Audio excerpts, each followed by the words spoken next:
धर्मदास जी को परमात्मा अपनी अमृत वाणी में क्या बताते हैं। और जो साधनाएं धर्मदास जी तुम कर रहे हो ये बिल्कुल पापदायक हैं। कल आपने सुना कि पृथ्वी ऊपर पग जो धारे, कोट जीव एक दिन में मारे। करें आरती संजम सेवा, ये अपराध ना उतरे देवा। ठाकुर घंटा पवन झकोरे, कोट जीव सुख समसिर तोड़े। ताल मृदंग और झालर बजावे, कोट जीव सुख समता पावे। धूप दीप और दर्पण अंगा, अंत कोट जीव जरे विहंगा। एति हिंसा करत हो सारे, कैसे दीदार करो करतारे। तुम इतने पाप करते हो और तुम खुद कह रहा है धर्मदास जी के जो जीव हिंसा करता है उसको भगवान दर्शन नहीं देता, जैसा कि आप व्यंग कर रहे थे मेरे ऊपर। स्वामी सेवक बूढ़त बेरा, मार पड़े दरगह जमजेरा। ऐसा ज्ञान अचंब सुनाऊं, ये पूजा अर्पण विधि बताऊं। कहते हैं एक ऐसा ज्ञान सुनाऊंगा अचंभित करने वाला, ये तेरी क्रिया भी सही होंगी और तुझे पाप भी नहीं लगेगा। आपका पाप नाशक मंत्र भी आपको दूंगा। कोट जीव जल अचमन प्राणी, या मैं संक शोभ नहीं जानी। कहो कैसे विद करो आचारम, त्रिलोकी का तुम सिर भारम। राप्ती सूक्ष्म एक ही अंगा, अल्प जीव जूनी जत जंगा। यो जत संग अभंगा होई, कहो आचार सधय कहाँ लोई। परमात्मा कहते हैं कि ऐसा है तो हाथी को मार दिया, ऐसा ही कोई सूक्ष्म जीव को आपने मारा जो आपने देखा नहीं। सभी का भगवान के दरबार में एक ही जैसा पाप है, वो आपके सिर पर लग रहा है। आगे क्या बताते हैं जो अन्य साधक कैसे करते हैं। आत्म जीव है जो प्राणी, सो का पावे मुक्त निशानी। जो जीव हिंसा करते हैं कहते वो फिर भगवान के ऊपर पाएंगे।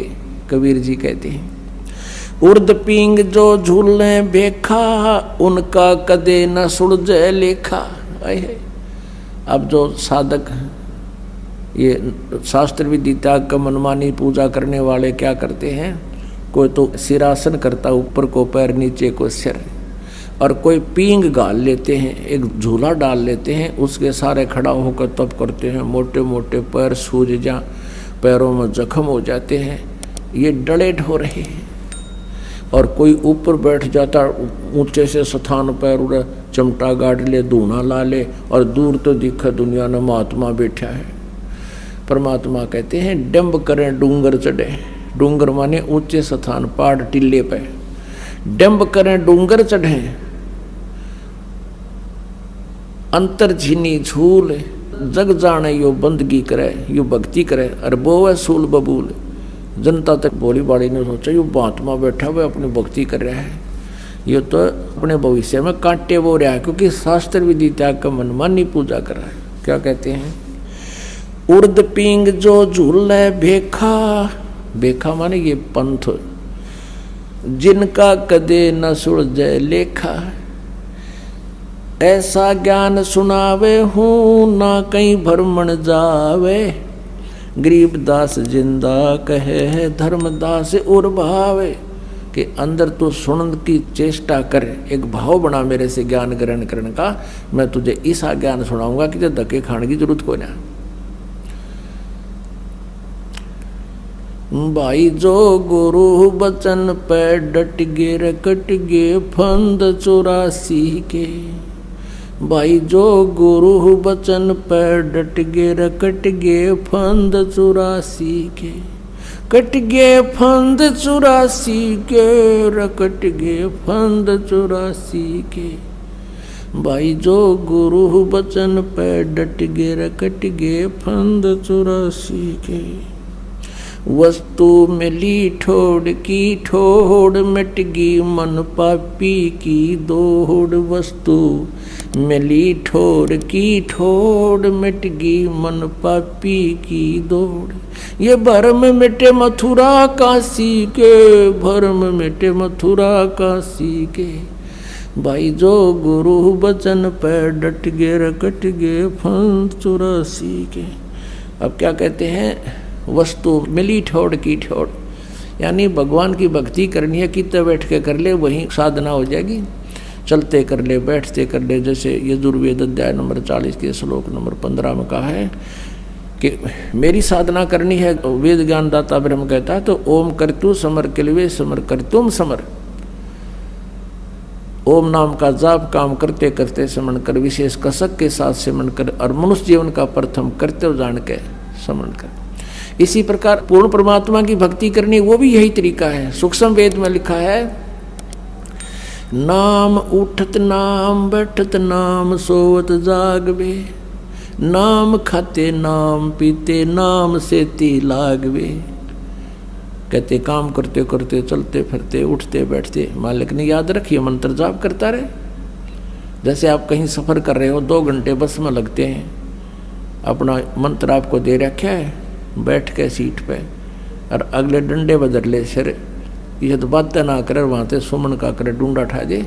2 घंटे तक कति बड़ा बढ़िया समय मिल गया ना, उस समय को हम बर्बाद कर दे कि तो राजनीति की बतलावें कि तो फलाने की कोई बार आँख पानी देखे जा किया गया वही ढूंढ वही रूख वही वृक्ष उसमें क्या देखे। तो अपना भक्ति करे तो उस समय का सदुपयोग ऐसे होगा। ये एक जगह खड़े होकर तब करना, बर्फ में जाकर खड़ा हो जाना, ये कहते हैं ड्रामेबाजी है, ये भक्ति नहीं है। और हम उन्हीं को भक्त मानते थे जो इतना कठिन प्रयत्न करते थे। वो हमारी बालक वाली सोच थी। क्या बताते हैं, झरने बैठ जला बिंब धारा, शंखों जीव करत प्रति आहारा। पंच अग्नि जो धूप ध्याना, जन्म तीसरे शुक्र सवाना। अब कहते 5 दोने लगा के चारों तरफ अग्नि जला के बीच में बैठ जाता है। परमात्मा कहता है उस दोनिया में कितने जीव जले वो उसके मस्तिष्क में लिखे जाएंगे। और वो दोने का तप उस साधना से कुछ उसको लाभ होना नहीं। कहते हैं ये तो वो साधना अलग है, जो तप अलग है उन तपों से जो उनको राज्य प्राप्त होता है। ये दोने फूकणता नहीं। और राज्य पाकर फिर पशु योनि प्राप्त होता है, नरक में जाता है, तो उस तप से हमने कोई आवश्यकता नहीं तप करने की, उससे कोई लाभ नहीं होगा। तो क्या बताते हैं, और कई क्या करते हैं, एक तिपाई ही बना लेते हैं, तिपाई के ऊपर एक गड्ढा रख लेते हैं पानी का भर के, उसके अंदर सुराख कर देते हैं, सैकड़ों सुराख, और 100 गड्ढे भरवा कर रख लेता है वो नाटकबाज नकली संत महात्मा। और अपने चेलों को कहता है सर्दी के महीने में कि ठंडे जल के दोना घड़े जिसमें सुराख हैं, उस सुराख वाली तिपाई पर रखे घड़े के नीचे बैठ जाता है वो, और उसमें गद्दा गद ऊपर मटका पानी डाले जाते हैं, और उसको जो है ना जलधारा बोलते हैं। कहते मैं साधना कर रहा हूँ, खाक साधना कर रहा, ठंडा पानी पड़ा वहीं इकट्ठा हो जाओ, वो पानी ये दिखे कितना गोरा होगा। भक्ति तो है कोई ना, भक्ति तो शांत मन से होगी, सारी सुविधा हो, जैसे आराम से बैठा हो भगवान की भक्ति करता, और उसमें ऊपर तो बर्फ पड़े या धुना धोरा बैठे हो भक्ति कर सके। आँच इतनी बूंदी लागे इकट्ठा हो रहा है, लोग दिखावा ड्रामा करता है, दुनिया को आकर्षित करने के लिए अपने पेट की खातिर बकवाद कर रहा है। बज्र दंड कर दम को तोड़े, वहाँ तो जीव मरत हैं करोड़े। निस्वा सिर जो धूनी फूके, ताम जीव असंकों सुखे। तीर्थ बाट चले जो प्राणी, सो तो जन्म जन्म और जानी। जा तीर्थ पर कर है दानम, आवत जात जीव मरे अरबानम। ओए होए, क्या बताते हैं कि जो तीर्थ करने के लिए निकलता है वो तो जन्म जन्म उलझ जाता है, इतने पाप उसके सिर पर रख दिए जाते हैं। तीर्थ बाट चले जो प्राणी, सो तो जन्म जन्म उर जानी। और जा तीर्थ पर कर है दानम, आवत जात जीव मरे अरबानम। अब दान करना वो जोड़ पाया तेने दान करना अपने घर के आसपास कर ले, और वहां जाकर दान करेंगे, वहां आने जाने में अरबों जीवों को मार डाला, सूक्ष्म जीवों को।